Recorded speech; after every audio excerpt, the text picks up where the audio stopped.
For today's video de mga kakuiski no, naglag-lag dito sa bukid ani kay wala man tayo lingaw para ma-enjoy na enjoy po nato atong kaugalingon. So diya mga kakuiski nagbakal na dito diya sa Lapo kay nga dalan diya sa dalan padulong dito sa Mount Kitanglad Range. Naraw. Abi dako kaya kung bagdiya mga kakuiski, oh. Danlog pagid kayo siya mga kakuiski. Kung magmotor ka dire murag digid ka kaagi. Samot nagkatong mga binabay nga motor dire.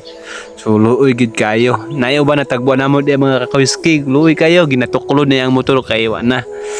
Puno na giglapog ang iyang pinder. So wow. Arang-arang ra XRM kay murag taas-taas ra pero luoy kayo. So pag-abot day namo di sa unahan mga kakoyski, nakita namo niyang tsada kay nga bulak. So akong gibidyuhan, gipicturan basta kay unsa diya para makuha lang ning purple ang color nga bulak. Tsada kayo.